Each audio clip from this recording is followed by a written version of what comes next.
এখন আমি দেওমালি পর্বতমালার ঠিক উপরে আছি।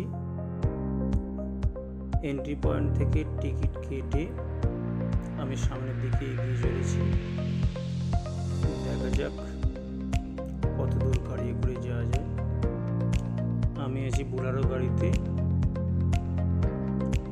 দেওমালি পর্বতমালাটা হলো উড়িষ্যার সর্বোচ্চ শৃঙ্গ। এটির উচ্চতা ৫,৪৮৬ ফুটের মতো। প্রাকৃতিক সৌন্দর্য এখানে খুবই মনোরম। প্রায় আধ ঘন্টা আগে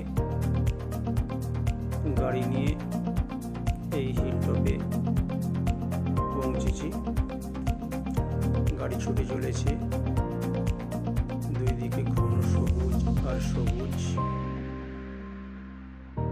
আর দুই দিকে প্রসার লাভ করে আছে পূর্বঘাট পর্বতমালা।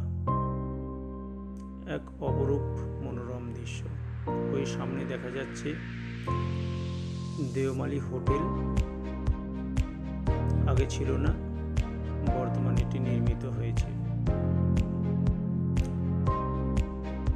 আরও সামনে আগালে দেওমালি গেস্ট হাউস।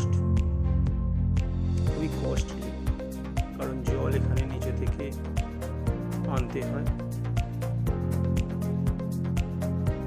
সামনের দিকে আমরা এগিয়ে চলেছি। ওই দূরে দেখা যাচ্ছে আঁকা বাঁকা পথ এবং সামনে দেওমালি পর্বত শৃঙ্গ। দেখি কত দূর আমরা আগাতে পারি। দুই দিকে সবুজ বিস্তীর্ণ তৃণভূমি। এক অপরূপ দৃশ্য মেঘেরা ভেসে বেড়াচ্ছে। এরকম পর্বতমালা আমি আগে দেখিনি।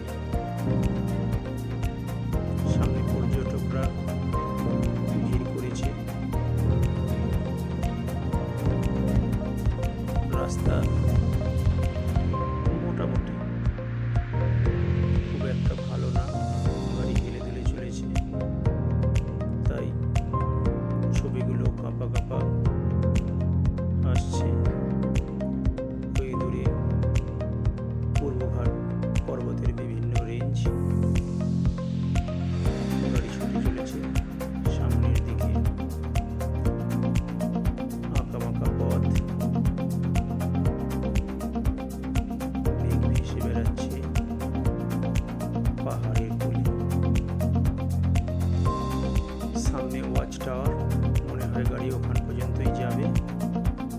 দেখা যাক।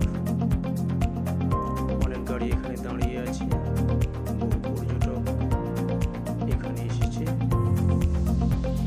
গাড়ি এখান পর্যন্তই।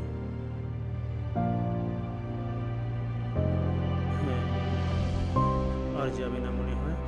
এখান থেকে আমাদের হেঁটে পর্বত শিখরে পৌঁছাতে হবে। আমরা এখন পর্বতে শিখরে কী করে পৌঁছানো যায় হেঁটে সেদিকেই আগাচ্ছি। পিছনে পড়ে রয়েছে আমাদের ফেলে আসা সেই ওয়াচ টাওয়ার। ওই যে দূরে দেখা যাচ্ছে ছোট ছোট, পিছনে অনেক পর্বতারোহী উপরের দিকে আসছে।